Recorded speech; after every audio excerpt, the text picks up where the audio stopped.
অমুসলিম প্রধান দেশগুলোতে অনেক ক্ষেত্রে সুন্নাহ খুব চমৎকারভাবে তারা ফলো করে। দুর্ভাগ্য আমাদের, আমরা মুসলিমরা ফলো করি না।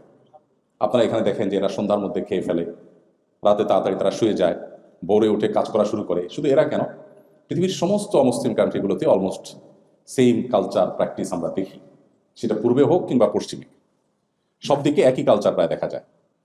অথচ আমরা দেখি যে মুসলিম কান্ট্রিগুলো, যতগুলো মুসলিম দেশ আছে, অলমোস্ট সব মুসলিম কান্ট্রিগুলোতে দুর্ভাগ্যজনক বাস্তবতা যে আমরা গভীর রাত পর্যন্ত জেগে থাকি। বাংলাদেশে একটা অধঃপতন হয়েছে, আপনারা প্রবাসে আছেন দীর্ঘদিন পর্যন্ত, অনেকে হয়তো জানেন না। সে অধঃপতনটা হলো, শহর তো আগে থেকেই অধঃপতিত ছিল এই ইস্যুতে, গ্রাম এবং গ্রামীণ যে অঞ্চলগুলো সেগুলো তুলনামূলক একটু ভালো ছিল। আনফর্চুনেটলি সেটাও শেষ হয়ে গেছে এবং ধ্বংস হয়ে গেছে। তা হলো রাতে দেরি করে ঘুমানো, এটা এখন আমাদের গ্রামীণ কালচার হয়ে গেছে। গ্রামেও মানুষ 11টা 12টায় ঘুমায় না, তারপরে ঘুমায়। আবার সকালে ভোরে সবাই ঘুমায়, একটা বদভ্যাস হয়ে গেছে। যেটা বলছিলাম যে আমাদের সুন্নার প্র্যাকটিস আপনারা এখানে দেখবেন অনেক ক্ষেত্রেই। তম থেকে একটা হলো রাতে তাড়াতাড়ি ঘুমানো। আপনারা জানেন নবী করিম সাল্লাল্লাহু আলাইহি ওয়াসাল্লাম সম্পর্কে মা আয়েশা বলেছেন, কানান নবী সাল্লাল্লাহু আলাইহি ওয়াসাল্লাম ইয়াকরাহুন নাওমা ক্বাবলা আল ইশা ওয়াল হাদিস বা'দা। নবীজি এশার আগে ঘুমানো অপছন্দ করতেন, মাগরিবের পরে ঘুমানো অপছন্দ করতেন, আর এশার পরে কথাবার্তা বলা অপছন্দ করতেন। এশার পর তিনি তাড়াতাড়ি শুয়ে যেতেন। এখন গবেষকরা গবেষণা করে বলছে যে মানুষ যদি রাতের প্রথম প্রহরে ঘুমায়, তাহলে তার বডিতে যে পরিমাণ এনার্জি তৈরি হয়, যে পরিমাণ রিচার্জ হয় তার ব্যাটারি, রাতের মধ্যভাগের পরে ঘুমালে তার চাইতে অনেক গুণ কম রিচার্জ হয়। এবং একই ঘুম যখন শেষ প্রহরে রাতে ঘুমায় তখন আরও কম হয়। দিনে যখন হয় সেটা একেবারে আরও এর চাইতে বহুগুণ কমতে থাকে। তাহলে নবী করিম সাল্লাল্লাহু আলাইহি সাল্লাম যখন বলেছেন, তখন বিজ্ঞান এই আবিষ্কার, এই গবেষণার ফল আমাদেরকে দিতে পারে নাই, বা বিজ্ঞানের এই উন্নতি তখন ঘটেনি, কিন্তু সুন্নাহ তখন সাহাবীরা মেনেছেন, তার সুফল তারা পেয়েছেন। আমরা আনফর্চুনেটলি মুসলিম কান্ট্রিগুলো এটা ফলো করি না। ইভেন মিডল ইস্টের মতো এই আরব কান্ট্রিগুলোতে পর্যন্ত গভীর রাত পর্যন্ত জেগে থাকা, এটা একটা কমন তাদের ট্র্যাডিশন এবং সিস্টেমে পরিণত হয়েছে, আপনারা জানেন। এবং সকালে ঘুমানো, নবী করিম সাল্লাল্লাহু আলাইহি ওয়াসাল্লাম দোয়া করেছেন, আল্লাহুম্মা বারিক লি উম্মতি ফি বুকুরিহা, আল্লাহ আমার উম্মতের জন্য সকালের সময়টাতে আপনি বরকত দান করুন। অমুসলিমরা যখন নবী করিম সাল্লাল্লাহু আলাইহি ওয়াসাল্লামের সুন্নাহকে তারা আঁকড়ে ধরেছে, তাদের জীবনে তার ফলাফল, সুফল তারা ভোগ করছে। আনফর্চুনেটলি আমরা মুসলমানরা সেটা ভোগ করছি না। তো আমাদের নবী করিম সাল্লাল্লাহু আলাইহি ওয়াসাল্লাম 1450 বছর আগে প্রায় যে সমস্ত সুন্নাহর নির্দেশ আমাদেরকে দিয়ে গেছেন, এখন সেগুলোর সুফল দুর্ভাগ্যজনকভাবে অমুসলিমরা ভোগ করছে, কারণ তারা আমল করছেন। অথচ আমরা মুসলিমরা আমাদের নবীজির সুন্নাহকে আমল করছি না এবং তার সুফলও আমরা পাচ্ছি না। তো আলহামদুলিল্লাহ, এখান থেকে আপনাদের সেই লাইফস্টাইল আপনাদের অভ্যাস হয়ে যাচ্ছে সন্দেহাতীতভাবে, এটা একটা ভালো দিক এবং ভালো গুণ। তো সেজন্যই খুব গভীর রাত পর্যন্ত আমরা প্রোগ্রামে যাব না ইনশাআল্লাহ। আমি কোরআনে কারিমের 2-3টি আয়াতকে সামনে রেখে ইনশাআল্লাহ কিছু কথা বলতে চাই। আউযু বিল্লাহি মিনাশ শাইতানির রাজীম। ওয়াসারিউ ইলা মাগফিরাতিম মির রাব্বিকুম ওয়া জান্নাতিন আরদুহা আস-সামাওয়াতু ওয়াল আরদ উইদ্দাত লিল মুত্তাকিন আল্লাযীনা ইউনফিকুনা ফিস সাররা'i ওয়াদ দাররা'i ওয়াল কাযিমিনা আল গায়যা ওয়াল 'আফিনা 'আনিন নাস ওয়াল্লাহু ইউহিব্বুল মুহসিনিন والذين إذا فعلوا فاحشة أو ظلموا أنفسهم ذكروا الله فاستغفروا لذنوبهم ومن يغفر الذنوب إلا الله ولم يصروا على ما فعلوا وهم يعلمون أولئك جزاؤهم مغفرة من ربهم وجنات تجري من تحتها الأنهار خالدين فيها ونعم أجر العاملين। কোরআন কারীমের সূরা আলে ইমরানের 33, 34 এবং 35, 36 এই কয়েকটি আয়াত আমি তেলাওয়াত করেছি। খুব সংক্ষেপে ইনশাআল্লাহ আয়াতগুলোর সামারি আপনাদের সামনে নিবেদন করার চেষ্টা করব। শুরুতেই আমরা নিয়ত করে নেই, আমরা এখান থেকে কিছু আমল করার সিদ্ধান্ত, কোরআন এবং হাদিস থেকে পরিষ্কার কিছু বার্তা নিয়ে তারপর যাব ইনশাআল্লাহ।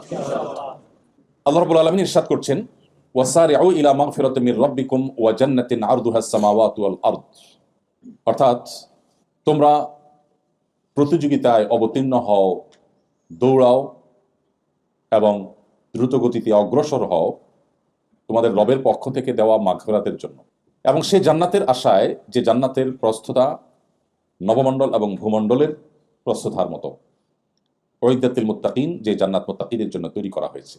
এই আয়াতে পরিষ্কারভাবে আল্লাহ রাব্বুল আলামিন আমাদেরকে কম্পিটিশনের একটা সূত্র বলেছেন। আমরা প্রতিযোগিতা করব কিসে? আজকে মাগরিবের নামাজ আমি এখানে পড়িয়েছি, আপনারা অনেকেই দ্বিতীয় রাকাতে আমরা সূরা তাকাসুর পড়েছি, লক্ষ্য করেছেন। সেখানে আল্লাহ রাব্বুল আলামিন বলেছেন, আলহাকুমুত তাকাসুর হাত্তা যুরতুমুল মাকাবির। মানুষকে শেষ করে দিয়েছে কিসে? তাকাসুরে। তাকাসুর কি জিনিস? অধিক উপার্জনের বা অধিক অর্জনের কম্পিটিশন, নেশা, এটা মানুষকে তোমাদেরকে শেষ করে দিয়েছে। হাত্তা যুরতুমুল মাকাবির, এই কম্পিটিশন চলতে থাকে কতক্ষণ? কবরে যাওয়া পর্যন্ত।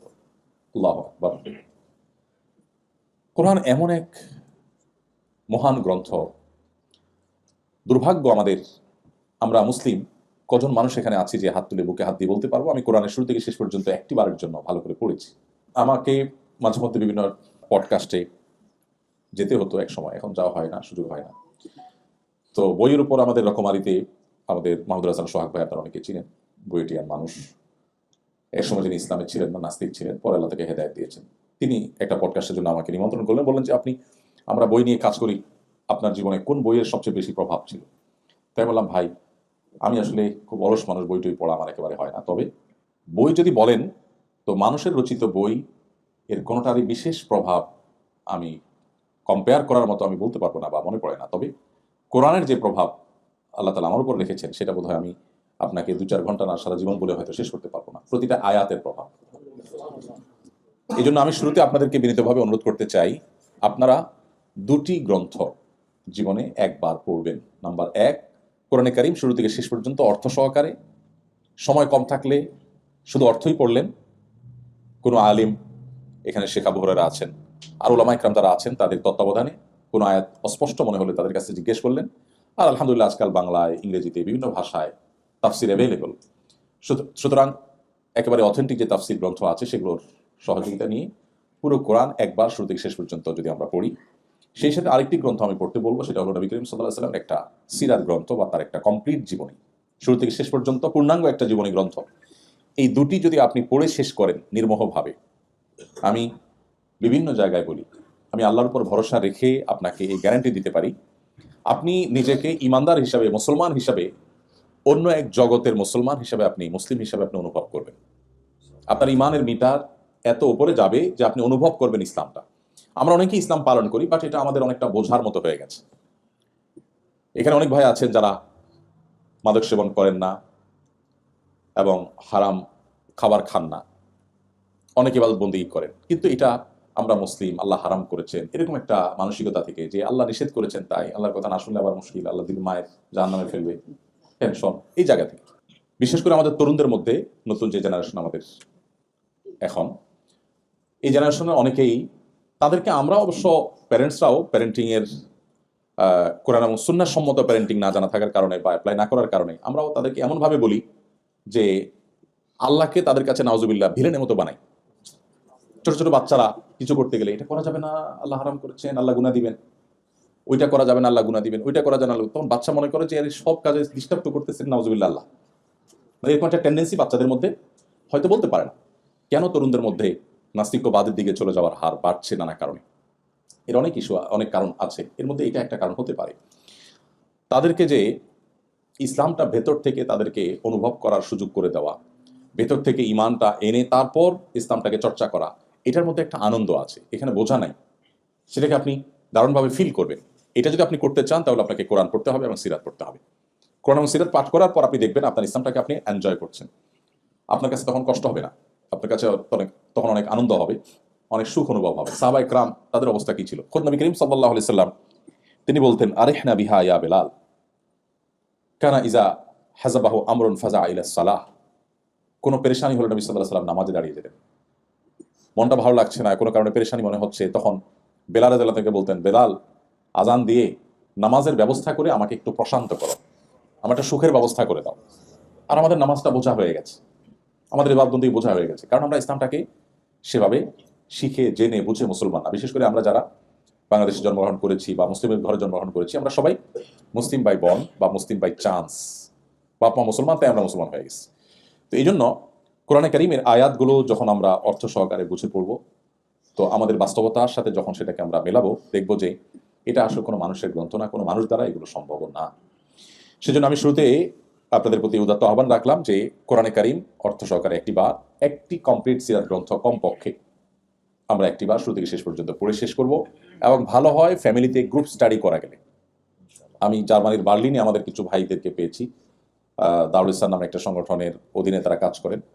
40-45 জন মেম্বার, তারা অলমোস্ট সবাই পিএইচডি হোল্ডার, সবাই বেশ ভালো ভালো অবস্থানে সেখানে আছেন। তো আমি তাদের জিজ্ঞেস করলাম আপনাদের দিনই মোটিভেশন, আমাকে সেখানে নেওয়ার জন্য তারা অনেকদিন চেষ্টা, শেষ পর্যন্ত সাকসেস। বললাম যে সিক্রেটটা কি? তো ওনারা বললেন সিক্রেট হলো কোরআন। আমরা আজ বহু বছর আগে থেকে কয়েক বন্ধু মিলে আমরা গ্রুপ স্টাডি করতাম কোরআন, সেখান থেকে হতে হতে আজকে আমাদের কাজ আজকে বিশাল মহিরু আকার ধারণ করেছে। তো আপনার ইমানের জন্য প্রতিকূল পরিবেশে যদি আপনার ইমানের আইডেন্টিটিকে আপনি ধরে রাখতে চান, তো কোরআন আপনার সবচেয়ে বড় সহায়ক হবে ইনশাআল্লাহ। তো সবাই কোরআন বুঝে পড়বো তো ইনশাআল্লাহ। আমি সবাইকে বিনীতভাবে অনুরোধটি করলাম। আসুন এবার আমরা যে আয়াত এর তর্জমা করেছি সেই আয়াতের প্রসঙ্গে আমরা একটু যাই। আল্লাহ বলছেন তোমরা দ্রুততার সাথে দৌড়াও, কিসের জন্য? আল্লাহর মাগফিরাত পাওয়ার জন্য এবং জান্নাত লাভের জন্য। দুটি জিনিস, আল্লাহর মাগফিরাত এবং জান্নাত লাভ, এই দুটো জিনিসের জন্য দৌড়াও। আমরাও দৌড়াই, কিন্তু সেটা হলো টাকা পয়সার জন্য, সামাজিক অবস্থানের জন্য, আমি আমার ভাষায় বলি সহজ বাংলায় ভাবসাবের জন্য। কিসের জন্য? ভাবসাবের জন্য। এখন আমাদের যত অভাব, সে অভাবটা আসলে সবচেয়ে বেশি, আমি চিন্তা ভাবনা করে দেখলাম, সবচেয়ে বেশি অভাবটা হলো আমাদের ভাবের। অভাবটা কিসের? ভাবের অভাব। আমি ভাব নিতে না পারলে আমার কষ্ট লাগে, যে আমার প্রতিবেশী সে 2টা বাড়ি কিনে ফেলেছে, আমি এখন একটাও কিনতে পারলাম না। অভাবটা বাড়ির না, অভাবটা কিসের? ভাবের। মানে আমি তার সাথে তাহলে তো ভাবে কুলালাম না। সব ক্ষেত্রে অলমোস্ট এই অবস্থা। আমাদের মা বোনরা নিশ্চয়ই শুনছেন আমাকে, প্রবাসীদের মধ্যে খাওয়ানো এটা দেশের চেয়ে একটু বেশি হয়। কাজকাম তো কম, আত্মীয় স্বজন নাই,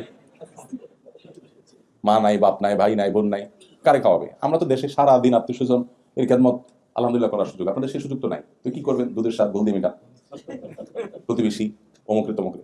এটা দরকার আছে, বরং এটা আমাদের ইমানি আইডেন্টিটি বাঁচাবার জন্য এই সার্কেল মেনটেন করা এবং এই বিনোদনটা দরকার আছে, আমি এটাকে অ্যাপ্রিসিয়েট করি।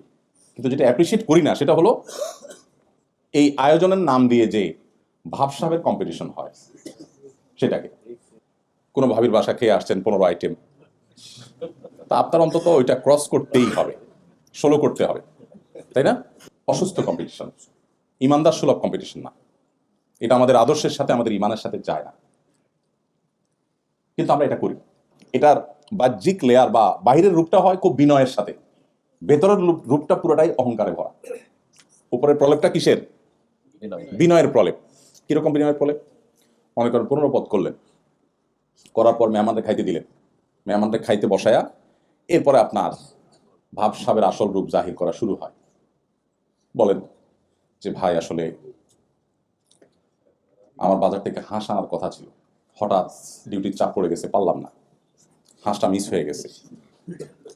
আপনার ভাবি আরো 2টা ভর্তা করার কথা ছিল, অমুক অমুক ভর্তা, হঠাৎ করে একটু ঝামেলা হলো, পারলো না। এটার বাহ্যিক রূপ হলো বিনয়, যে হে মেহমান সাহেব, আপনার আরো খেদমত করা দরকার ছিল, বাট আমরা পারলাম না, এটা আমাদের ত্রুটি। কিন্তু এর ভেতরের রূপটা হলো অহংকার। সেটা হলো, এটার আসল তর্জমা হলো, এই কথার আসল অনুবাদ হলো যে মেহমান তুমি যে 15 পদ খাচ্ছ, তুমি মাইন্ড ইট, আমাদের ক্ষমতা এর চেয়ে অনেক বেশি। আমি 16 পদ তোমাকে খাওয়াইতে পারতাম, জাস্ট ঝামেলা আসছে দেখে, আমি দেখতা তুমি, তোমার ভাবি আরো 2 পদ দিত, জাস্ট ঝামেলা আসছে জন্য পারে নাই। আমরা ইচ্ছে অনেক বেশি পারি, তুমি কি মনে করছো? এটাকে তুমি বেশি মনে করো না, আমাদের ক্ষমতা এর চাইতে আরো বেশি। এটা হলো এটার অনুবাদ। তাহলে দিন শেষে কম্পিটিশনটা কিসের? ভাবের। ইমানদার ভাবের কম্পিটিশন করবে না। আল্লাহ তাআলা আয়াত ইমানদারের কম্পিটিশনের আইটেম বলে দিয়েছেন। কম্পিটিশন হবে আল্লাহর মাগফিরাত আদায়ের জন্য, কম্পিটিশন হবে জান্নাত লাভের জন্য। ভাইরা আমার, বস্তুবাদের মধ্যে হাবুডুবু খাচ্ছি, ভোগবাদ আমাদেরকে গ্রাস করে ফেলেছে চতুর্দিক থেকে আষ্টে পৃষ্ঠে, যার কারণে আমাদের আসল লক্ষ্য, জীবনের টার্গেট, সেটা দূরে সরে যাচ্ছে, আমরা সেখান থেকে সরে যাচ্ছি। শয়তান আমাদেরকে জীবনের অগুরুত্বপূর্ণ বিষয়গুলোকে আমাদের কাছে সবচেয়ে গুরুত্বপূর্ণ করে তুলেছে।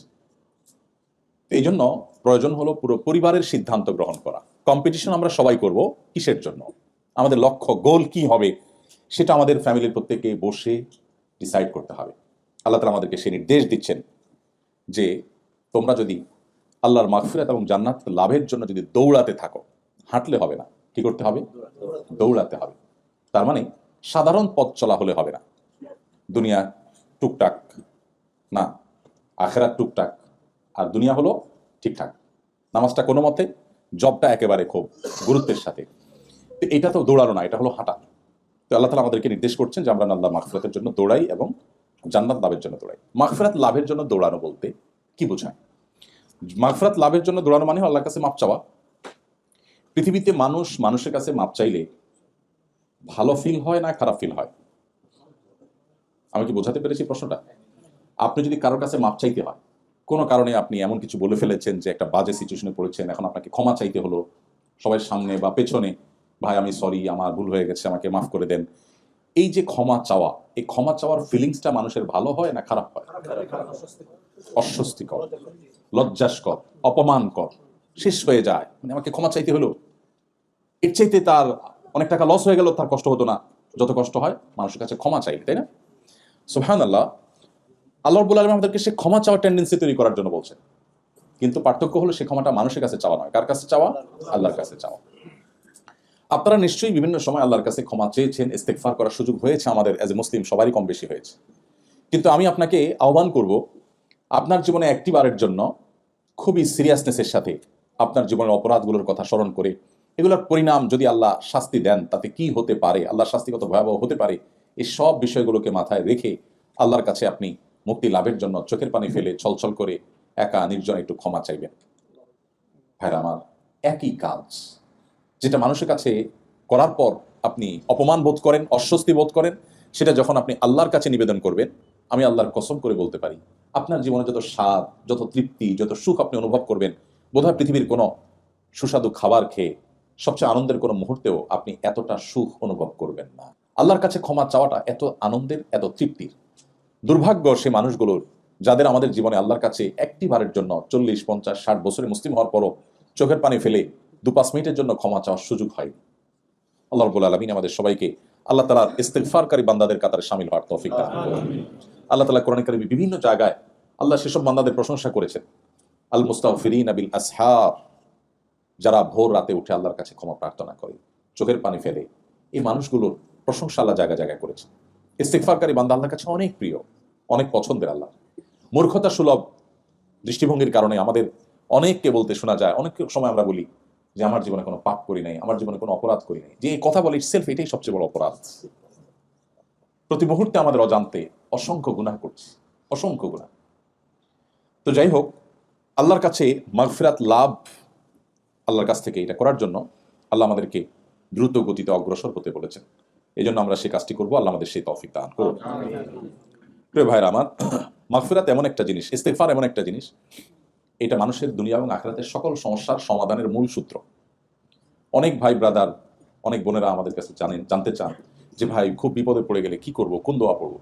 আমি বলি, নবী করিম সাল্লাল্লাহু আলাইহি ওয়াসাল্লামের হাদিসের দিকে তাকালে মানুষের জীবনের সবচেয়ে কোণঠা সময়, সবচেয়ে কঠিন পরিস্থিতিতে আল্লাহর অলৌকিক সাহায্য লাভের জন্য সবচেয়ে কার্যকর আমলের নাম হলো ইস্তেগফার করা। নবী করিম সাল্লাল্লাহু আলাইহি ওয়াসাল্লামের পরিষ্কার হাদিস রয়েছে, মান লাজিমাল ইস্তিগফার, যে ব্যক্তি ইস্তিগফারকে আঁকড়ে ধরে, আঁকড়ে ধরা মানে সারাক্ষণ করতে থাকে, এটা ছাড়ে না, জাআলাল্লাহু মিন কুল্লি হাম্মিন ফারাজা। তো ইস্তেগফার করার নির্দেশ আল্লাহ তাআলা আমাদেরকে বারবার করেছেন। ইস্তেগফারের অর্থ বুঝে আমরা ইস্তেগফার আল্লাহ তাআলার কাছে করব। সবচেয়ে উত্তম ইস্তেগফার হলো সাইয়্যিদুল ইস্তেগফার, যেটা সকাল সন্ধ্যা এবং রাতে ঘুমানোর সময় নবী সাল্লাল্লাহু আলাইহি ওয়াসাল্লাম করতেন।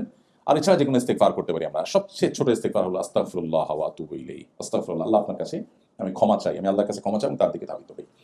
তো আল্লাহ রাব্বুল আলামিন জান্নাত প্রসঙ্গে বলতে গিয়ে বলছেন, উইদ্দাত লিল মুত্তাকিন, তোমরা সেই জান্নাতের দিকে কম্পিটিশন করতে থাকো বা দৌড়াতে থাকো, দ্রুত অগ্রসর হও, যে জান্নাত মুত্তাকিদের জন্য প্রস্তুত করা হয়েছে। ভাইরা আমার, আখিরাত প্রসঙ্গে আলোচনা আমরা খুব কম করি, আমাদের মধ্যে খুব কম হয়, যার কারণে আখিরাতের এই ঈমানের গুরুত্বপূর্ণ যে বিষয়গুলো আছে, জান্নাত জাহান্নাম, এগুলো সম্পর্কে আমরা প্র্যাকটিসিং মুসলমানরা খুব বেশি কিছু জানি না। আমরা শরিয়ার বিধিবিধান জানি, কিন্তু জান্নাতের প্রতি ঈমান, সেই জিনিসগুলো দিন দিন আমাদের দুর্বল হয়ে যাচ্ছে। বিশেষ করে যখন বস্তুবাদী পৃথিবীতে আমরা দিন দিন আরো বেশি প্রবেশ করছি, তত বেশি আমাদের আখিরাতের প্রতি এক ধরনের উদাসীনতা বা আখিরাতকে ভুলে যাওয়ার প্রবণতা, টেন্ডেন্সি আমাদের মধ্যে বাড়ছে। তো এই জন্য এই জান্নাত প্রসঙ্গে, জাহান্নাম প্রসঙ্গে, আখিরাত প্রসঙ্গে, হাসর প্রসঙ্গে যে সমস্ত আয়াত এবং হাদিস আছে, বিশেষ গুরুত্বের সাথে আমার ঈমানের নার্সিংয়ের জন্য আমাকে সেগুলো বিশেষভাবে তেলাওয়াত করতে হবে, পড়তে হবে, তাতে নতুন করে আমার ঈমানের স্বাদ আমি পাবো। তো আল্লাহ রাব্বুল আলামিন মুত্তাকিদের বৈশিষ্ট্য বলতে গিয়ে বলছেন, জান্নাত মুত্তাকিদের জন্য প্রস্তুত করা হয়েছে। এখানে একটা গুরুত্বপূর্ণ বার্তা আছে যে মুত্তাকিদের জন্য জান্নাত। জান্নাত কাদের জন্য? মুত্তাকিদের জন্য। মুত্তাকিদের জন্যই আল্লাহ তাআলা জান্নাত প্রস্তুত করেছেন। কোরআন সম্পর্কে আল্লাহ বলেছেন হুদাল লিল মুত্তাকিন, একেবারে শুরুর দিকে সূরা বাকারা, আলিফ লাম মিম যালিকাল কিতাব লা রাইবা ফি হুদাল লিল মুত্তাকিন। এই কোরআন গাইড করবে কাকে? মুত্তাকিকে, যে তাকে অবলম্বন করতে চায় তাকেই গাইড করবে, সবাই এখান থেকে গাইডলাইন পাবে না। আবার জান্নাত প্রসঙ্গে আল্লাহ বলতে গিয়ে বলছেন উইদ্দাতুল মুত্তাকিন, জান্নাত সেটা তৈরি করা হয়েছে যাদের জন্য, তারা কারা? মুত্তাকিরা। ইন্টারেস্টিং বিষয়, পুরো কোরআন জুড়ে আপনি দেখবেন যে আল্লাহর সমস্ত নেয়ামতগুলো সবগুলো আল্লাহ রিজার্ভ রেখেছেন যাদের জন্য, তারা হলেন মুত্তাকিরা। এবং এই মুত্তাকি হতে পারা, এটা হলো ইমানদারের জীবনের সবচেয়ে বড় এবং প্রধান লক্ষ্য, যেসব মুত্তাকি হয়ে উঠবে। মুত্তাকিদের প্রায় 30 থেকে 40টি বৈশিষ্ট্য পুরো কোরআনে আলোকপাত করা হয়েছে বিভিন্ন আয়াতে, কোথাও 3টি, কোথাও 4টি, কোথাও 5টি, সবগুলো একত্র করলে প্রায় 40টির মতো বৈশিষ্ট্য হয়। এটা নিয়ে আমাদের একটা লেকচার ইউটিউবে আছে, যেখানে মুত্তাকিদের সমস্ত বৈশিষ্ট্য কোরআনে যেগুলো আলোচিত সেগুলো আমরা সেখানে একত্র করার চেষ্টা করেছি। আজকে আমরা সেগুলো করবো না। এই আয়াতের পরে আল্লাহ তাআলা মুত্তাকিদের কিছু বৈশিষ্ট্য উল্লেখ করেছেন, আমরা সেগুলো যাচ্ছি। পরবর্তী দুটি আয়াত আল্লাহ সেটি বলেছেন। আল্লাহ বলেছেন আল্লাযীনা ইউনফিকুনা ফিস সাররাই ওয়াদ দাররা, মুত্তাকিদের একটা বৈশিষ্ট্য হলো যে তারা সুখে দুঃখে, যখন তাদের সুদিন থাকে তখন, যখন তাদের দুর্দিন থাকে তখন, এই উভয় সময় তারা আল্লাহর রাস্তায় দান করে। এটা মুত্তাকিদের একটা বৈশিষ্ট্য। আমরা অনেকেই আছি সুদিনে দান করি, আবার অনেকে আছি দুর্দিনে দান করি। কিছু লোক আছে দিন খারাপ হলে তখন টুকটাক কিছু দান সাদাকা করে, ভালো হলে তখন সে আল্লাহকে আর স্মরণ রাখতে চায়। যখন যারা ক্ষমতায় থাকে তারা কেউ আমাদের কাছে, হুজুরদের কাছে আসে না। যখন ক্ষমতা থেকে নেমে যায় সব সিরিয়াল ধরে, হুজুর এটা দোয়া করেন। হ্যাঁ, সব সময় এই অবস্থা। অনেক তরুণ আমার কাছে সিভি দেয়, ভাই একটা চাকরি দিয়ে। তো ভাই আমি তো কোনো ইন্ডাস্ট্রির মালিক না, কেমন চাকরি দেবো? বলছে ভাই কত ব্যবসায়ী আছে আপনাদের সাথে পরিচয় আছে, একটু দেখেন। তাই আমি বলি যুবক আসেন বসেন, আমাদের সাথে অনেক ব্যবসায়ীর পরিচয় আছে ঠিক আছে, কিন্তু ব্যবসায়ীরা আমাদের কাছে সুদিনে আসে না। যখন ধরা খেয়ে দেউলিয়া হওয়ার দশা হয় তখন আসে, হুজুর একটু পানি পড়া দেন, দোয়া দেন। যখন সুদিনে আসে তখন হুজুর দেখার সময় তার হাতে আর থাকে না, তখন সে দূরে দূরে থাকে। তো মুত্তাকির বৈশিষ্ট্য হলো সে সুদিনে দুর্দিনে সর্বাবস্থা আল্লাহর রাহে দান করবে। হ্যাঁ, তার কষ্ট আছে, কষ্ট থাকলে সেই অনুপাতে কম করে দান করবে, কিন্তু তখনও সে করবে।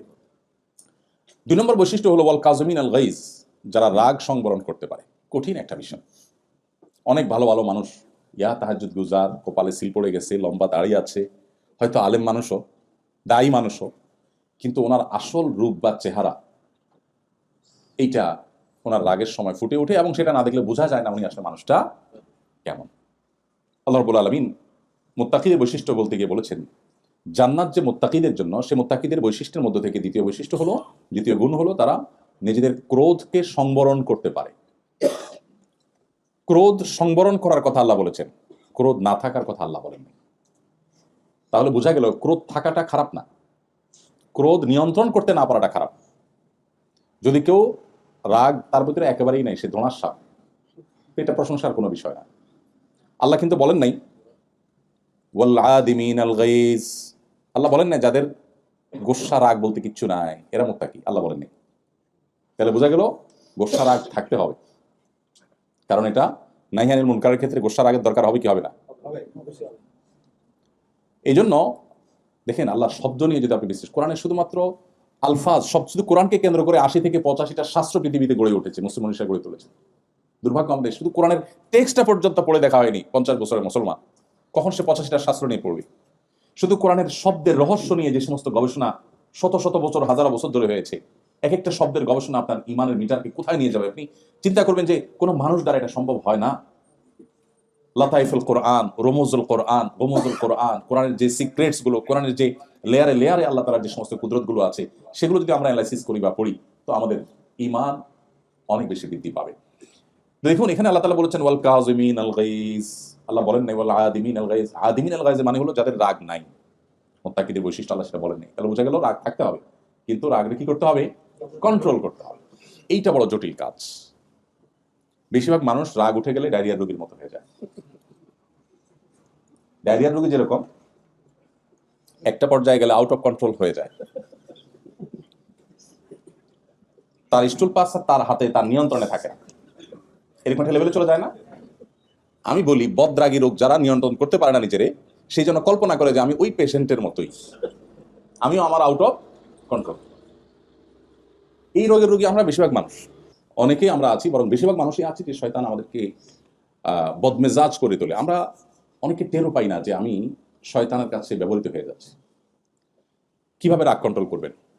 দীর্ঘ আলোচনার ব্যাপার। আমি সংক্ষেপে ছোট ছোট করে কয়েকটা পয়েন্ট বলি। নাম্বার 1, মানুষকে ক্রোধান্ଧ করে দেয়, প্রচন্ডভাবে মানুষকে রাগান্বিত করে দেয় ইবলিস। কিসে করে? ইবলিস, শয়তান।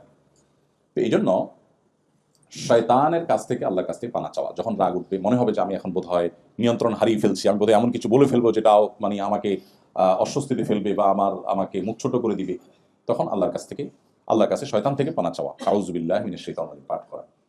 এক ব্যক্তি নবী করিম সাল্লাল্লাহু আলাইহি ওয়াসাল্লামের সামনে খুব রাগান্বিত হয়ে কাঁপছিল, থরথর করে, এরকম একটা পরিস্থিতি যখন তৈরি হয়েছে, নবীজি সাল্লাল্লাহু আলাইহি ওয়াসাল্লাম তখন আরেকজনকে শুনিয়ে শুনিয়ে বলছেন, ওই ব্যক্তিকে না, আরেকজনকে বলছেন, এই যে লোকটা অনেক রাগান্বিত হয়ে পড়েছে, আমি একটি বাক্য জানি যে বাক্যটি সে পাঠ করলে আল্লাহ তাআলা তার রাগকে কন্ট্রোল করে দিবেন, সেটা হলো আউযুবিল্লাহি মিনাশ শাইতানির রাজিম পাঠ করা। এটা কিন্তু ওই ব্যক্তিকে শুনায় তিনি বললেন। তার দাওয়ার হিকমা দেখেন। নবী যদি ডাইরেক্ট তাকে বলতেন, এই ভাই মাথা গরম করছে কেন, আউযুবিল্লাহ পড়ো, হয়তো লোকটা ডিনাই করে বসতো আগের আতিশয্যে, নবীজির মুখের উপর ডিনাই করার কারণে বেঈমান হয়ে যেতে পারত। এই জন্য নবী সাল্লাল্লাহু আলাইহি ওয়াসাল্লাম তার ট্রিটমেন্ট দেওয়ার জন্য, সে যেন শুনতে পায়, এভাবে আরেকজনের সাথে জিনিসটা আলাপ করেছেন। পারপাস সার্ভ হয়ে যাবে, কিন্তু তার কোনো বাজে রিঅ্যাক্টের আশঙ্কা থাকবে না। আমরা যে নবীর উম্মত, তার দাওয়াতে কত হিকমা ছিল, কত কৌশল ছিল, কত প্রাজ্ঞতা ছিল, কত বিচক্ষণতা ছিল। এমনি এমনি মাত্র 10 বছর সময় পেয়েছেন মদিনাতে। একটি বছর আরামে ঘুমাতে পারেননি, নিশ্চিন্তে ঘুমাতে পারেননি। কখনো বদর, কখনো উহুদ, কখনো তাবুক, কখনো খন্দক, একের পর এক যুদ্ধ চাপিয়ে দেওয়া হয়েছে। এরকম কোনটা সময় পরিস্থিতিতে একটা মানুষের বেঁচে থাকা যেখানে দায়, সেখানে তার মিশনকে পৃথিবীর সবচেয়ে শক্তিশালী মিশনে পরিণত করে দুনিয়া থেকে গেছে। পৃথিবীতে তার চেয়ে সাকসেস আরেকজন মানুষ আপনি দেখাতে পারবেন না। 10 বছরে তো আমরা আমাদের সংসারের অবস্থাই পরিবর্তন করতে পারি। আপনারা অনেকে আছেন 20 বছর হয়ে গেছে, এখনো গোছায় উঠতে পারেন। 10 বছরে বিশ্ব মানবতার মোড় ঘুরিয়ে দিয়ে তারপর চলে গেছে, সাকসেস হয়েছে। এই মানুষটি আল্লাহ রাব্বুল আলামিন তাকে যে বিচক্ষণতা দিয়েছেন, তাকে যে হিকমা দিয়েছেন, সেটা কোরআনের প্রতি শব্দে শব্দে তার হিকমার আলোচনা রয়েছে। এই জন্য নবীজির সম্পর্কে তার সহধর্মিনী আমাদের মা আয়েশা রাদিয়াল্লাহু আনহা বলেছেন, কানা খুলুকুল কোরআন, নবীজির চরিত্র ছিল কোরআন। তো এখানে নবী সাল্লাল্লাহু আলাইহি ওয়াসাল্লাম যখন দেখলেন ওরা রাগান্বিত হয়েছে, তিনি সরাসরি তাকে না বলে তিনি বললেন, আমি একটা বাক্য জানি যেটা বললে তার রাগ প্রশমিত হয়ে যাবে। তার রাগ প্রশমিত হয়ে গেছে। আপনারা এও জানেন, বারবার শুনেছেন যে নবীজি যখন সোসাইটিতে কোনো ভায়োলেশন দেখতেন, কোনো শরিয়া বিরোধী কাজ দেখতেন, আল্লাহর বিধানের পরিপন্থী কিছু দেখতেন কোনো ব্যক্তি বিশেষের মধ্যে, তাকে বললে হয়তো তিনি লজ্জায় পড়ে যাবেন, আনইজি ফিল করবেন, নবীজি মিম্বরে উঠে বলতেন, আমার কি হলো, কিছু লোককে দেখি তারা এরকম এরকম কাজ করে যেটা করা উচিত নয়। তাতে যাকে তিনি সংশোধন করতে চাইতেন তিনি সংশোধিত হয়ে যেতেন, আবার তিনি কারোর সামনে লজ্জার মুখেও পড়তেন না। তো এইভাবে আমাদের প্রিয় নবী সাল্লাল্লাহু আলাইহি ওয়াসাল্লাম তার দ্বীনকে প্রতিষ্ঠিত করবার জন্য, তার দ্বীনকে জিন্দা করবার জন্য, আমাদের আত্মশুদ্ধির জন্য তিনি বহুমুখী চেষ্টা করেছেন। তাহলে মুত্তাকিদের দ্বিতীয় বৈশিষ্ট্য হলো রাগ সংবরণ করা। রাগ কিভাবে সংবরণ করব, তার একটা পদ্ধতি বললাম। খুব বেশি মাথা গরম হয়ে গেলে কি পড়তে হবে? আউযু বিল্লাহি মিনাশ শাইতানির রাজিম। এটার অর্থ বুঝে উপকারিতা চিন্তা করে পড়তে হবে। শুধু মন্ত্রের মতো পড়লাম সেই মানসিকতা থেকে পড়া উচিত না, পড়তে হবে বুঝে। আল্লাহ বলেছেন কোরআনে কারিমে, ইম্মা ইয়ানজাগান্নাকা মিনাশ শাইতানি নাজগুন ফাস্তাইজ বিল্লাহি মিনাশ শাইতানির রাজিম। শয়তান যখন তোমাকে খোঁচা দিবে বা তোমাকে ক্ষতিগ্রস্ত করবে, বিভ্রান্ত করতে চাইবে, তখন তুমি আল্লাহর কাছে পানা চাইবে শয়তান থেকে। তাহলে শয়তান থেকে যখন আশ্রয় চাইবো, আল্লাহ আমাদের রাগ সংবরণ করবে। এখন মুশকিল হলো, লজিকের দুনিয়া, লজিক পাগল এই পৃথিবীতে, এখন সবকিছুতে সায়েন্সের উন্নতি অগ্রগতিতে আমাদের সবকিছুতে লজিক লাগে। এখন প্রশ্ন হলো, রাগ উঠছে আমার, মাথা গরম হয়ে গেছে, আউযুবিল্লাহ পড়লে দূর হয়ে যাবে, কেমন কথা? আমরা তো ট্যাবলেট খাইলে অসুখ ভালো হয়, কোরআন পড়লে ভালো হয়ে যাবে, এটা তো আমাদের বুঝে আসে না, তাই না? এখন ভয়েস কমান্ডের যুগ, মোবাইল ভয়েসে কাজ হয়, সেটা তো অনেক পুরান। গাড়ি ভয়েস কমান্ডে গাড়ি চলে, সেটাও পুরান হয়ে গেছে। এখন আরো লেটেস্ট জিনিস চলে আসছে। এখন তো আপনার এসি লাগবে, সুইচ টিপ দেওয়া তো দূরের কথা, হাই এসিকে আপনি নক করে বলবেন তুমি স্টার্ট হও, বন্ধ হও, সেটাও করার দিন পুরান হয়ে গেছে। এখন লেটেস্ট কি? লেটেস্ট হলো আপনি গরম ফিল করছেন, অটোমেটিক এসি চলবে। আপনি ঠান্ডা ফিল করছেন, এসি বন্ধ হবে। তো আমি যদি মোবাইলকে যদি বলি হাই শ্রী কল অমুক, আমার এই কথা যদি মোবাইল শুনে এবং যদি অ্যাকশন হয়, তো আল্লাহর কালাম পড়ে যখন আমি বলবো তখন কেন অ্যাকশন হবে না? মানুষ যেটা না বুঝে ওটা তার কাছে ইলজিক্যাল মনে হয়, যেটা না বুঝে সেটা তার কাছে লজিক। আসলে এই লজিকের সংজ্ঞাটা কি, এটা আরেক দীর্ঘ আলোচনার বিষয়। আজ থেকে যখন 200 বছর আগে বিদ্যুৎ ছিল না, তখনকার একজন মানুষ, তাকে যদি বলা হতো যে ভাই ওয়ালের এই জায়গাটাতে এই জিনিসটাকে সুইচ বলে, এটা টিপ দিলে লাইট জ্বলবে, এটা 200 বছর আগে যদি মানুষকে বলা হতো, তাহলে তার কাছে এই কথাটা কি লজিক্যাল ছিল না ইলজিক্যাল ছিল? ইলজিক্যাল ছিল না। আরে মাথা খারাপ নাকি, এখানে টিপ দিলে লাইট জ্বলতে যাবে কেন? এখন সেটা কি লজিক্যাল না ইলজিক্যাল? আগামী 500 বছর পরে যে আবিষ্কারটা হবে, যেটা এখনো হয়নি, সেটা এখন আমাদের কাছে কেউ বললে আমাদের কাছে মনে হবে ইলজিক্যাল, কারণ আমি জানি না সেটা। তো এই যদি হয় মানুষের টেকনোলজির অবস্থা, তো আল্লাহ রাব্বুল আলামিন আখিরাতে, কিয়ামতে তার যে মহাসৃষ্টির যে জগৎ, সিক্রেটস, যেটা আমরা জানি না, সেই জগতের কোনো বিষয় যদি আমার বুঝে না আসে, আমি যদি বলি না এটা তো বুঝে আসে না, আমি কেন মানবো, এইটা হবে একেবারেই অজ্ঞতা সুলভ অ্যাপ্রোচ। তো আউযুবিল্লাহ পড়লে রাগ প্রশমিত হয়, নবী সাল্লাল্লাহু আলাইহি ওয়াসাল্লাম এই হাদিসের উপর আমরা আমল করব। 1 2 নম্বর হলো রাগ প্রশমিত হওয়ার জন্য নবী সাল্লাল্লাহু আলাইহি ওয়াসাল্লাম বলেছেন অবস্থার পরিবর্তন করতে। এটা একেবারে হাতে নাতে আমরা দেখতে পাবো। দাঁড়ানো অবস্থায় রাগান্বিত হয়ে গেলে বসে যাওয়া, বসা অবস্থায় রাগান্বিত হলে শুয়ে যাওয়া, এবং আরো একটা কার্যকর উপায় হলো স্থান ত্যাগ করা। আপনার এখন রাগ উঠছে, এখান থেকে আপনি সরে যান, আপনি 1 ঘন্টা পরে আসেন, দেখবেন রাগ আগের যে ইয়েতে ছিল, মানে স্পিড যেটা ছিল ওইটা আর নাই। আমি বিশেষ করে, আপনারা তো সবাই এখানে ম্যাক্সিমাম মানুষ ফ্যামিলি নিয়ে আসছেন, স্টুডেন্ট যারা আছে তারা হয়তো ফ্যামিলি নিয়ে আসবে। আমি মিডল ইস্টে যারা থাকে প্রবাসী বা মালয়েশিয়াতে, এই সমস্ত প্রবাসীদের মধ্যে কথা বলে বলি ভাই, আমি বহু প্রবাসীকে দেখছি মোবাইলে, সেই তখনকার কথা 2009-10 সালে কথা বলতেছি, যে মোবাইলে আপনার রিচার্জ করে বউয়ের সাথে ঝগড়া শুরু করে। মোবাইল যখন অ্যালার্ম দেয়, মেসেজ দেয় যে আর মাত্র 1 রিয়াল আছে, আধা রিয়াল আছে, কেটে যাবে, তখন বলে যে দাঁড়াও আমি রিচার্জ করে আইতেছি। আবার যেটা রিচার্জ করে আইসা ঝগড়ার সেকেন্ড ইনিংস কন্টিনিউ করে। এভাবে কার্ড একটা বারটা শেষ করে কি করে ঝগড়া করে। আমি এরকম বহু যোগ করতাম, ভাই ইটস তো লস প্রজেক্ট, ঝগড়া করার জন্য এই যে মোবাইলে টাকা নষ্ট করা, তো লস প্রজেক্ট, আপনি কেন এটা করছেন?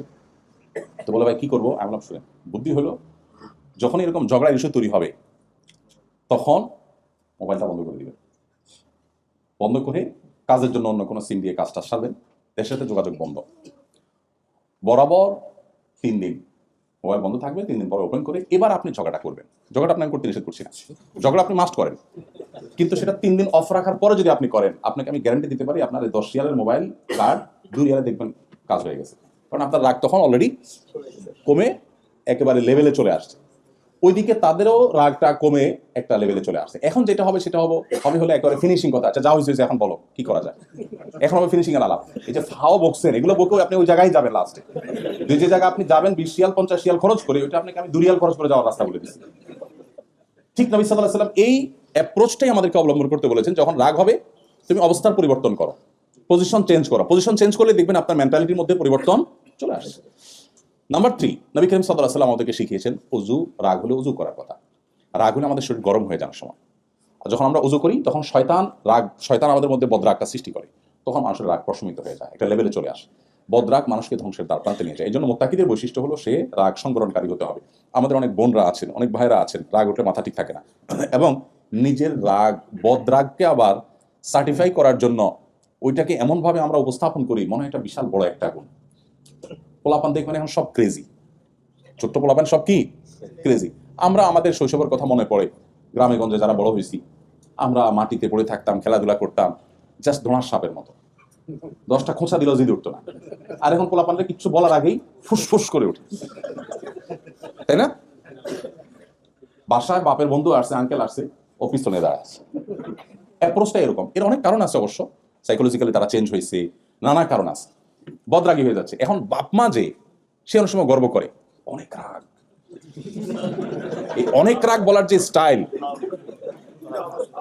অনেক রাগ যে আমার ছেলেটার বা আমার মেয়েটার পিচ্চিটার, এটা বলার যে স্টাইল, সেই স্টাইলটা কি, এটা যেন সে প্রাউড ফিল করছে, মানে মনে হয় যে তার বাচ্চা পিএইচডি করছে। আরে ভাই আপনার বাচ্চা অনেক রাগী মানে সে পেশেন্ট, আপনি ডিজাস্টারের মধ্যে আছেন, আপনি ছোট মুখে বলবেন ভাই সরি বাচ্চাটা খুব সরি, আপনি যেভাবে বলছেন অনেক রাগ, মনে হচ্ছে আপনি প্রাউড ফিল করছেন, মানে রোগকে আপনি অ্যাপ্রিশিয়েট করছেন, এমন একটা ভাব ব্যাপার। আর নিজের রাগকেও মানুষ এভাবে অ্যাপ্রিশিয়েট করে, ম্যাক্সিমাম মানুষ জানেই না সে নিজে একজন অসুস্থ মানুষ, তার ট্রিটমেন্ট দরকার। সে বলার সময় এমন ভাবে বলে ভাই আমার উল্টাপাল্টা দেখলে মাথা ঠিক থাকে না ভাই। অ্যাপ্রোচটা হলো যে আমি দুনিয়ার সবচেয়ে ভালো মানুষ, আমি কোনো অন্যায় সহ্য করি না, তো ঠান্ডা মাথা সব আকাঙ্ক্ষা নিজে করে যাচ্ছে, কিন্তু আরেকজন উল্টাপাল্টা দেখলে তার মাথা গরম হয়ে যায়, নিজেরটা সে খুব ঠান্ডা মাথায় কন্টিনিউ করে যায়। তো মুহাম্মদ সাল্লাল্লাহু আলাইহি সাল্লাম এসেছেন মানুষকে আত্মশুদ্ধির পথে নেওয়ার জন্য। আপনি দেখবেন না একজন সাহাবী দেখবেন না যারা ইসলাম গ্রহণ করার আগে সামান্য একটু ওটের পানি খাওয়াকে কেন্দ্র করে যুগ যুগ ধরে যুদ্ধ চালিয়ে গেছে, সেই সভ্যতার সেই সমাজের মানুষগুলো জাস্ট ইসলামের ছায়াতলে আসার কারণে কি হয়েছে আল্লাহ কোরআনে উল্লেখ করেছেন, ইয কুনতুম আদাআ ফাআল্লাফা বাইনা কুলুবিকুম। তোমরা স্মরণ করো সেই সময়ের কথা যে তোমরা পরস্পর শত্রু ছিলে, কিন্তু ইসলাম তোমাদেরকে এমন একটা জায়গায় এনেছে, এখন তোমরা সম্প্রীতির বন্ধনে আবদ্ধ হয়ে গেছো। আউস এবং খাজরাজ এরকম বিবাদমান দুটি পক্ষ এক প্লেটে বসে খানা খেয়েছে, যেটা তারা কল্পনাও করেনি। নবী সাল্লাল্লাহু আলাইহি সাল্লামের সান্নিধ্য, তিনি মানুষকে মানুষ হিসেবে গড়ে তুলেছেন, এবং সেজন্য এই কোরআন দেখেন প্রতিটা শব্দে শব্দে আমাদেরকে সেই পথে পথে নির্দেশ করেছে। এই জন্য নবী সাল্লাল্লাহু আলাইহি সাল্লাম রাগ সংবরণ করার জন্য আমাদেরকে অজুর পরামর্শ দিয়েছে। অজু করলে রাগ কি হবে? প্রশমিত হবে। আমরা অনেকেই আছি এটাকে রোগ মনে না করে এটাকে আমাদের পজিটিভ দিক মনে করি, এবং আমাদের এই রোগটাকে আমরা পেলে পুষে, ওই যে সাপ কলা দুধ দিয়ে কলা দিয়ে সাপ পুষে যেরকম, আমরা আমাদের এই রোগটাকে অনেকে পুষে বেড়াচ্ছি। আল্লাহ আমাদের রাগগুলোকে সংবরণ করার তৌফিক দান করুন। বদমেজাজ, বদরাগী, যাদের রাগ কন্ট্রোলে থাকে না, সে যত বড় নামাজি হোক, যত রোজাদার হোক, সে মুত্তাকি হতে পারে না। এবার চিন্তা করুন, আমরা অনেক নামাজি মানুষ আটকা পড়ে যাব, অনেক তাহাজ্জুদ গুজার মানুষ আটকা পড়ে যাব না? এই জন্য ভাই, আল্লাহর জন্য বিনম্র হয়ে যেতে হবে। রাগ করে ফেলেছি কারোর সাথে, মাপ চাইতে কোনো দ্বিধা করা যাবে না। আমি আমার একটা ব্যক্তিগত প্র্যাকটিসের কথা আপনাদের সঙ্গে শেয়ার করি, আপনাদের হয়তো উপকারে আসবে। কখনো পারিবারিকভাবে হয়তো বাবার সামনে, মায়ের সামনে একটু জোরে কথা বলা হয়ে গেছে, হয়তো আমার ছেলে মেয়েরা ছিল, হয়তো স্ত্রী ছিলেন, হয়তো পারিবারিক একান্ত গুরুত্বপূর্ণ কোনো ডিসিশন মেক করতে গিয়ে হয়েছে। যদি আমি ফিল করি যে আমার আওয়াজটা একটু জোরে হয়ে গেছে, বাবা মার সাথে বেয়াদবি হয়ে গেছে, তখন আমি আর দেরি করি না। ফিল হওয়ার সাথে সাথে ওই স্ত্রীর সামনে, ওই ছেলে মেয়ের সামনেই বাবা মার কাছে যতটুকু সম্ভব নিজেকে মাটির সাথে মিশিয়ে ক্ষমা চেয়ে সেটাকে লেটা চুকানো, যে আমি তাদের সামনে যদি আমি জোরে কথা বলে থাকি, তাহলে তাদের সামনেই আমার নিজেকে শাসন করতে হবে, আত্মশাসন করতে হবে, তাহলে আমার নফস দ্বিতীয়বার এ ধরনের অ্যাপ্রোচ করতে সে ভাববে। এই জন্য ভাই, মুত্তাকিদের এই বৈশিষ্ট্যটা অর্জন করা অনেক কঠিন। আমি জানি প্রথম যেটা বলেছি, সুখে দুঃখে দান করা, এটা অনেকে আমরা হয়তো করতে পারবো, কিন্তু সেকেন্ড পয়েন্টটা এটা এত ইজি না। এই জন্য আল্লাহর কাছে সাহায্য চাইতে হয়। আল্লাহ, আপনি আমার বদরাগ, আমার ক্রোধকে আপনি নিয়ন্ত্রণ করে দিন, আমাকে সবর করার তৌফিক দান করুন। আস-সবরু জাযাউহু আল জান্নাহ, সবরের বিনিময় হলো জান্নাত। একটা আমল আছে যে আমলের বিনিময়ে আল্লাহ তাআলা ব্ল্যাঙ্ক চেক দিবেন কিয়ামতের দিন। অন্য কোনো আমলের বিনিময়ে ব্ল্যাঙ্ক চেক নেই। সব আমলের বিনিময় ফিক্সড। আপনি সাদাকা করবেন, বিনিময় পাবেন, কত গুণ পাবেন সেটাও কোরআন বলে দিয়েছে। 700 গুণ পর্যন্ত আল্লাহ সাদাকার বিনিময় বাড়াবেন। এরকম অনেক আমল আছে যেগুলো আল্লাহ আপনাকে নির্দিষ্ট পরিমাণ দিবেন। একটা আমল আছে যে আমলের ক্ষেত্রে আল্লাহ তাআলা বলেছেন যে তিনি ব্ল্যাঙ্ক চেক টাইপের বিনিময় দিবেন, অর্থাৎ কোনো ফিগার নাই। ইন্নামা ইউওয়াফাস সাবিরুনা আজরাহুম বিগাইরি হিসাব। আল্লাহ বলেছেন ইন্নামা ইউওয়াফাস সাবিরুনা আজরাহুম বিগাইরি হিসাব। সবরকারীদেরকে আল্লাহ তাআলা বিনিময় দিবেন হিসেব ছাড়া। এই জন্য ভাই, সবর করার চেষ্টা করবো তো ইনশাআল্লাহ। আমাদের বদমেজাজ, বদরাগ এগুলো কন্ট্রোল করার আপ্রাণ চেষ্টা আমরা করবো ইনশাআল্লাহ। এর বাইরেও রাগ নিয়ন্ত্রণের জন্য নবী সাল্লাল্লাহু আলাইহি ওয়াসাল্লামের আর অনেকগুলো বাতানো আমল আছে, আমরা সেদিকে যাচ্ছি না। তাহলে দ্বিতীয় পয়েন্ট হলো, মুত্তাকিদের দ্বিতীয় বৈশিষ্ট্য হলো যে তারা রাগ সংবরণকারী হবে। নাম্বার 3, ওয়াল আফিনা আনিন নাস। মুত্তাকিদের তৃতীয় বৈশিষ্ট্য হলো তারা মানুষকে ক্ষমা করবে। মানুষকে কি করতে জানে? ক্ষমা করতে জানে। এটাও আমরা অনেকে করতে পারি না। ইগো আমাদের এসে বাধা দেয় যে কিভাবে আমি এটা মাফ করব, ভুলতে পারি না। এই যে মানুষকে ক্ষমা করতে না পারা, এটা অনেক খারাপ একটা গুণ, যেটা আমরা অনেক নামাজি কালামী মানুষও খেয়াল করি না। মানুষকে ক্ষমা করে দিতে হবে, কারোর প্রতি কোনো দুঃখ বেদনা রাখা যাবে না। এই গুণটা যে যত বেশি অর্জন করবে, সে আল্লাহর কাছে তত বেশি মুত্তাকি হতে পারবে ইনশাআল্লাহ। আল্লাহ আমাদেরকে তৌফিক দান করুন। আমরা অনেক সময় চিন্তা করি যে এত বড় অপরাধ করেছে, তাকে আমি মাফ করবো কিভাবে? কোন এক সালাফ ওযু করছিলেন, তার দাস, কাজের লোক পানি ঢেলে দিচ্ছিলেন। তো সে যুগের পানির পাত্র পিতলের বা ভারী কোনো পদার্থের, লোহা, এই সমস্ত পদার্থেরই হতো, অনেক ভারী, অনেক উপর থেকে রাখছিল, হাতে পড়ছে, অনেক ব্যথা পেয়েছে, পড়ে গেছে। তখন তিনি রাগান্বিত হলেন। তার রাগ দেখে তিনি বলছিলেন, তুমি একই ভুল বারবার করো, কতবার তোমাকে ক্ষমা করো?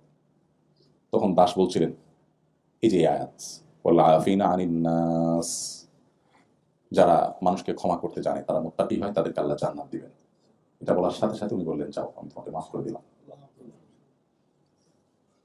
আমরা হলে কি বলতাম বলেন তো? কাজের লোক ভুল করছে, ভুল করার পরে যখন আপনার মেজাজ গরম হয়েছে, এখন বকা দিবেন, আপনি মাত্র রেডি হচ্ছেন, এটা শীতের পর পর যদি আপনাকে আয়াত শোনায়, আপনি কি বলবেন? বলবেন যে তুমি আমাকে ওয়াজ করতে আসছো না, আয়াত বলার জায়গা পাও না। হ্যাঁ, দেখেন আমাদের পূর্বশরীর, আমরা যাদের সন্তান, তারা আল্লাহর নির্দেশ আসার পর আর কিচ্ছু চিন্তা করতেন না। আমার ক্ষমা দরকার আল্লাহর কাছ থেকে, এতটা ব্যাকুল এবং মরিয়া ছিলেন তারা। এরপর আল্লাহ শেষ শব্দে বলেছেন, আল্লাহু ইউহিব্বুল মুহসিন, আল্লাহ ইহসানকারীদেরকে ভালোবাসেন। ওই সালাফ যার ঘটনা বলছি, তিনি যখন ওযু করার পর, এটা একেবারে তাবেঈ যুগের ঘটনা, একদম সোনা যুগের ঘটনা। তিনি যখন উজু করার পর যখন ব্যথা পেলেন এবং কাজের লোক কৃতদাস যখন বলল যে আল্লাহ ক্ষমাশীল দেবী পছন্দ করেন, তিনি বললেন, ঠিক আছে, আমার কোনো তোমার প্রতি আমার কোনো দোকান ক্ষমা করে দিলাম। পরে সে আবার পরের বাক্য উচ্চারণ করেছে, সেটা কি? আল্লাহ তাআলা মুহসিনদেরকে ভালোবাসে, যে অন্যের প্রতি অনুগ্রহ করে তাকে আল্লাহ ভালোবাসেন। এখন সে করছে অন্যায়, অন্যায় করে ক্ষমা তো পাইছে, এবার আয়াতের পরের অংশ আবার শুনে দিছে যে আল্লাহ কিন্তু অনুগ্রহকারীকে ভালোবাসেন, তার মানে এখন তুমি আমার অনুগ্রহ করো। তো উনি বললেন, যাও, তোমাকে আমি মুক্ত করে দিলাম। এগুলো রূপকথার গল্প নয়, এগুলো হাদিস, কোরআনের তাফসীর বর্ণিত ঘটনা। আমরা তাদের সন্তান, তাদের উত্তরসূরি আমরা, যাদের কাছে কোরআনের আয়াতের নির্দেশ আসার পর তারা ডান বাম ভাবতেন না। সে যুগে একটা কৃতদাস আজাদ করা, মুক্ত করা, আর এই যুগে একটা মার্সিডিজ গাড়ি কাউকে হাদিয়া করা অলমোস্ট এক জিনিস। এত দামি অ্যাসেট ছিল সে যুগে, এটা দান করে দিলেন, চাইলে বিক্রি করতে পারতেন। কেন? যে আমি চাই আল্লাহ আমাকে মুত্তাকিদের কাতারে শামিল করুন। কত বৈশিষ্ট্যের কথা আমরা শুনি কোরআনে, আমরা যখন আয়াত পড়ি কত মুত্তাকিদের বৈশিষ্ট্য আছে আমরা খেয়ালও করি না। একটা বৈশিষ্ট্য অ্যাচিভ করার জন্য এই মুহূর্তের মধ্যে এত বড় বড় স্যাক্রিফাইস তারা করেছেন। এমনি এমনি গোটা পৃথিবী তাদের পায়ের নিচে আসে নাই, এমনি এমনি গোটা পৃথিবী তারা শাসন করেন, এমনি এমনি তারা গোটা পৃথিবীর নেতৃত্বে আসেন নাই। তাদেরকে কোরআনের যোগ্যতা তারা যোগ্য করে তুলেছেন। আজ কোরআন একদিকে, আমরা আরেক দিকে। কিছু লেবাস আছে, 2-4 রাকাত নামাজ কালাম পড়ি, নিজেকে অনেক ভালো মুসলমান মনে করি, তাকওয়া এক জগতে, আমরা আরেক জগতে। আল্লাহ আমাদের সবাইকে মুত্তাকিদের ইমাম হওয়ার তৌফিক দান। আল্লাহ কত সুন্দর দোয়া শিখিয়েছেন সূরা ফুরকানের 74 নম্বর আয়াত, রব্বানা হাব লানা মিন আজওয়াজিনা ওয়া যুররিয়াতিনা কুররাতা আয়ুন ওয়াজআলনা, আল্লাহু আকবার। আয়াতে আল্লাহ আমাদেরকে শেখাচ্ছেন আমরা যেন দোয়া করি। আমরা মুত্তাকি হতে চাই তা না, আমরা মুত্তাকিদের ইমাম হতে চাই। এই জন্য মুত্তাকিদের ইমাম হওয়ার আগে তো মুত্তাকি হইতে হবে অ্যাটলিস্ট। অতএব আজ থেকে আমরা রাগ সংবরণ করার নিয়ত করবো তো ইনশাআল্লাহ। এমন কোনো মানুষ পৃথিবীতে থাকবে না যাকে আমি ক্ষমা করতে জানবো না।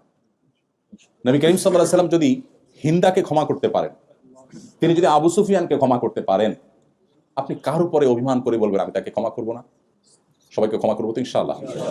সোসাইটিতে চলতে গেলে অনেকের প্রতি অভিমান হয়, অনেকের প্রতি কষ্ট হয়, কিন্তু এগুলো ক্ষমা করতে জানা এটাই ইমানদারের সিফাত। শয়তান আমাদেরকে এই গুণটা অর্জন করতে দেন, আমাদেরকে শক্ত করতে চায়, আমরা নরম হব ইনশাআল্লাহ। এরপরে আল্লাহ তাআলা মুত্তাকিদের বৈশিষ্ট্য বলতে কি পরে বলেছেন, ওয়াল্লাযীনা ইযা ফাআলু ফাহিশাতান আও যালামু আনফুসাহুম যাকারুল্লাহ।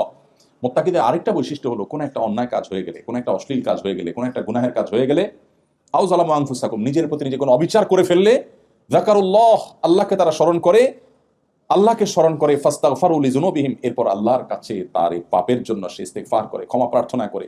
ওয়া ইয়াগফিরু যুনুবা ইল্লাল্লাহ, আর আল্লাহ ছাড়া কে ক্ষমা করার অধিকার রাখে?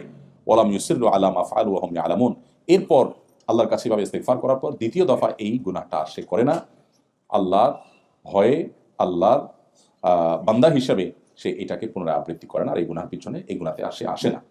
এই বৈশিষ্ট্যগুলো যদি উল্লেখ করে, এই বৈশিষ্ট্য যদি কেউ অর্জন করে, আল্লাহ বলেছেন উলাইকা জাযাউহুম মাগফিরাতুম মির রাব্বিহিম ওয়া জান্নাতুন তাজরি মিন তাহতিহাল আনহার, এই মানুষগুলোর বিনিময় হলো আল্লাহর পক্ষ থেকে মাগফিরাত এবং জান্নাত লাভ।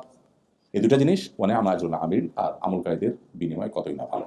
শেষ এই 4টি আয়াত আমি আপনাদের সামনে বলেছি শেষ। আমি শুধু সামারিগুলো বলছি আবার, যে আল্লাহ বলেছেন তোমরা দৌড়াও, দ্রুত গতিতে তোমরা আগাও মাগফিরাত এবং জান্নাতের দিকে। গোটা পৃথিবী আগায় একদিকেই, আপনি অগ্রসর হবেন অন্যদিকে। কারণ পৃথিবীর বস্তুবাদী মানুষগুলো তারা জীবনের একটা লেভেল পর্যন্ত দেখে, আল্লাহ আপনাকে ইমানদার করেছে, আপনার দৃষ্টি আরো অনেক গভীরে, আপনি জান্নাত পর্যন্ত দেখেন, তারা এতদূর দেখে না। সো তারা দেখে মৃত্যু পর্যন্ত। এইটুকু কিভাবে ভালো থাকবে সেজন্য হাজারটা আয়োজন তাদের। আপনার এত আয়োজন এখানে নাই, তাতে আপনার দুঃখ নেই, কারণ আপনার তো দৃষ্টি আরো অনেক দূরে। সো এইটুকু আপনার ভালো গেল কি খারাপ গেল এটা অনেক বড় ম্যাটার করে না। আপনার দেখার বিষয় আমি সেখানে কতটা ভালো থাকলাম, সেজন্য আল্লাহ আমাদেরকে বলেছেন আরো দূরদৃষ্টি আমাদের যেন হয়। আর সেজন্যই কম্পিটিশনের আমাদের জগৎটাই ভিন্ন হবে। আমি শুরুতে যে ভাবসাবের কথা বলছি, যদিও কথাটা রসাত্মক হয়েছে, রসিকতার সাথে হয়েছে, কিন্তু ইম্পর্টেন্ট, যে ব্যক্তি ভাবসাব ছেড়ে দিবে এবং অসুস্থ কম্পিটিশন ছেড়ে দিবে, আল্লাহ তাআলা তাকে এমনি সুখী করে দিবে। কোনো সম্পদ ছাড়া সে সুখী হবে। নবী সাল্লাল্লাহু আলাইহি ওয়াসাল্লাম এমনি বলেন নাই, লাইসাল গিনা বিকাসরাতিল আরদ ওয়ালাকিন্নাল গিনা গিনান নাফস, অনেক সম্পদ আহরণ করলে সে ধনী হয় না। তাহলে ধনী কে হয়? নবীজি বলেছেন যে ব্যক্তি মনের দিক থেকে ধনী। মনের ধনী কি আবার? মনের ধনী হলো যে মনে করবে যে আমার অনেক আছে, আলহামদুলিল্লাহ আমি হ্যাপি, যা আছে এটা আমি অংশ সুখী, আমি কারোর সাথে কম্পিটিশনে যাচ্ছি না, অন্তত পার্থিব ইস্যুতে। পার্থিব ইস্যুতে কম্পিটিশন, যে পৃথিবীতে কখনো মানুষ সুখী হয় না। আপনি যার সাথে কম্পিটিশন করবেন তার সমান হয়ে গেলেন, এরপরে দেখবেন তার চেয়ে ডাবল আরেকজন, এবার কি করবেন? আমি গতকালকে গল্পছলে বলছিলাম, আমাদের ভাই টাঙ্গাইল বাড়ি, সৌদি আরবে ড্রাইভিং প্রফেশনে কাজ করেন, একজন সাধারণ মানুষ, কিন্তু একটা অসাধারণ কথা বলেছেন। উনি বলেছেন যে আমার বাবা আমাকে বলল যে বাবা আমাদের পাশের জমিটা বিক্রি হবে, জানি তোমার বেতন কম, ড্রাইভিং প্রফেশনে কাজ করো, মিডল ইস্টে অল্প টাকা পাও, কিন্তু বাবা পাশের জমি এটা না নিলে তো হয় না, এটা নিতে হবে। আরেকজন এসে নিয়ে ফেলে কেমন হয় নিজের পাশের জমি। তো উনি বললেন যে ভাই, আমাকে বললেন যে ভাই, আমি আব্বাকে বললাম যে আব্বা কষ্ট করে ধার দেনা করে পাশের জমি এটা নিলাম, তুমি টেনশন করিও না, কিন্তু পাশ তো শেষ হবে না বাবা, জমির তো আরো 3টা পাশ আছে। এক পাশের জমি আমি নিলাম, নিলে পাশ আরো 3টা থাকবে। ইভেন যেটা আমি নিলাম এটা নেয়ার পর এটারও আবার পাশ, মানে 3টা হবে ভুল, এটা নেয়ার পর পর তো আবার 4টে হয়ে যাবে, এটারও তো আবার পাশ আছে। তো আমি আজকে এই পাশেরটা নিলাম, কালকে ওই পাশেরটা নিব, ওইটা নেওয়ার পর আবার ওইটার আবার পাশ হবে। তো এটার তো কোনো এন্ডিং হবে না বাবা, তুমি বরং আমাকে একটা লিমিটেশন দিয়ে দাও যে এই পর্যন্ত আমরা নেবো, এরপর আর নেবো না, তাহলে আমি ট্রাই দিই। তা না হলে তুমি এইভাবে আমাকে দুনিয়াটা আল্লাহ তাআলা এরকম একটা গর্তের মতো করে দিয়েছেন যে এটার কোনো এন্ডিং নাই। মানুষ পাগলের মতো ছুটতে ছুটতে আল্লাহকুমুত তাকাতুর হাত্তা যুরতুল মাকাবির, একটা সময় রিয়ালাইজ হয়। দেখুন, অ্যাজ এ মুসলিম, বিশেষ করে আমাদের এখানে অনেক তরুণ বন্ধুরা আছেন, একটা বয়সে বুঝে আসবে যে আসলে জীবনের সবই ছিল মিছে, কিন্তু তখন আর জীবনের কোনো ব্যাক গিয়ার নাই, পেছনে আসার আর কোনো স্কোপ, শুধু চোখের পানি ফেলবেন, আফসোস করে আর কাজ হবে না। এই জন্য ভাই, আমাদের কম্পিটিশন হবে জান্নাত এবং আল্লাহর মাগফিরাত লাভের জন্য। চেষ্টা করা যাবে তো ইনশাআল্লাহ। মাগফিরাত লাভের জন্য চেষ্টা করলে কি লাভ হবে? দুনিয়াতে আল্লাহ তাআলা রিজিকের কষ্ট দূর করে দিবেন। আল্লাহ সূরা নূহের মধ্যে বলেছেন যে যারা ইস্তিগফার করবে তাদের কি হবে? ইউমদিদুকুম বিআমওয়ালিন ওয়া বানিন ওয়া ইয়াজআল লাকুম জান্নাতিন ওয়া ইয়াজআল লাকুম আনহারা। আল্লাহ সম্পদ সন্ততি দিয়ে সমৃদ্ধ করবেন। সো আমাদের সেদিকে যেতে হবে। সেই সাথে যখন আমরা কিছু গুণ অর্জন করব তখন সেই জান্নাতের উপযোগী হতে পারবো, মুত্তাকি হতে পারবো। কি কি গুণগুলো? নাম্বার 1, সুখে দুঃখে সর্বাবস্থা আল্লাহ রাহে দান করা। নাম্বার 2, নিজের রাগকে সংবরণ করা, যেখানে সেখানে যে কোনো মাত্রা রাগ ছেড়ে না দেওয়া, যেখানে যতটুকু প্রয়োজন ততটুকু রাগের শুধু যথাযথ প্রয়োগ করা। নাম্বার 3, মানুষকে ক্ষমা করতে শেখা, মানুষকে ক্ষমা করতে জানা, ক্ষমা করা মানুষকে। যত মানুষ অন্যায় করুক আমি ক্ষমা করবো ইনশাআল্লাহ, আমি লস করবো না, ক্ষমা করলে আমার লাভ। দেখেন, যার ইমান নাই তার সবই লস, যার ইমান আছে তার সবই লাভ। নবী করিম সাল্লাল্লাহু আলাইহি ওয়াসাল্লাম বলেছেন, আজাবান লিআমরিল মুমিন ইন্না আমরাহু কুল্লাহু খায়র। ইমানদারের পুরো জীবনটাই অদ্ভুত, সবকিছুতেই কল্যাণ। ইন আসাবাহু খায়রুন সাবারা শাকারা ফাকানা খায়রাল্লাহ। ইমানদার জীবনে কোনো ভালো কিছু অ্যাচিভ করছে, বলে আলহামদুলিল্লাহ, খুশি, আল্লাহকে ক্রেডিট দেয়, সে শুকরিয়া করে সওয়াব পায়। আবার যদি আসাবাহু শাররুন, যদি তার জীবনে কোনো বিপদ আসে, সাবারা, সে সবর করে, ফাকানা খায়রাল্লাহ, তখনও সে সওয়াব পায়। তাহলে হাতে মরলেও লাখ, বাঁচলেও লাখ, ইমানদারের সে অবস্থা। এজন্য আল্লাহ রাব্বুল আলামিন আমাদেরকে মানুষকে ক্ষমা করতে নির্দেশ করেছেন, মানুষকে ক্ষমা করতে জানা, এটা হলো সবরের আলামত। এবং 4 নম্বর বৈশিষ্ট্য হলো, যদি কোনো গুনাহ হয়ে যায় সাথে সাথে ইস্তিগফার করা। আপনারা এখানে যে পরিবেশের মধ্যে আপনারা বড় হচ্ছেন বা জীবন পার করছেন, এখানে চতুর্দিকে চোখের গুনার হাতছেন। কতবার ইস্তিগফার করা উচিত, কতবার ইস্তিগফার করা উচিত, কত বেশি ইস্তিগফার করা উচিত, আল্লাহর সাথে বোঝাপড়া কত বেশি পরিষ্কার করা উচিত। আমরা একটা লাইফ এনজয় করছি, কিন্তু কোরআন যে লাইফের পথে আহ্বান করেছে সেটা আমরা এনজয় করার সুযোগ পাই নাই। আমি সেটাই আপনাদের আহ্বান করেছিলাম, আবার সেটাই আহ্বান করছি যে প্লিজ কোরআন আমাদেরকে যেরকম লাইফ, আমাদের যে জীবন যাপন করতে বলেছে সেটাকে আমরা করতে শিখি এবং করতে জানি। আল্লাহ আমাদের সেই তৌফিক দান করুন। ইমানদারদের বা মুত্তাকিদের যে বৈশিষ্ট্য, এই বৈশিষ্ট্যগুলো আমরা অর্জন করার চেষ্টা করব এবং কোরআনকে আমরা বুঝে পড়ার চেষ্টা করব। নবী সাল্লাল্লাহু আলাইহি ওয়াসাল্লামের সিরাতের আলোকে আমাদের জীবনকে আমরা সাজাবার চেষ্টা করব, আলোকিত করার চেষ্টা করব। আল্লাহ আমাদেরকে সেই তৌফিক দান করুন।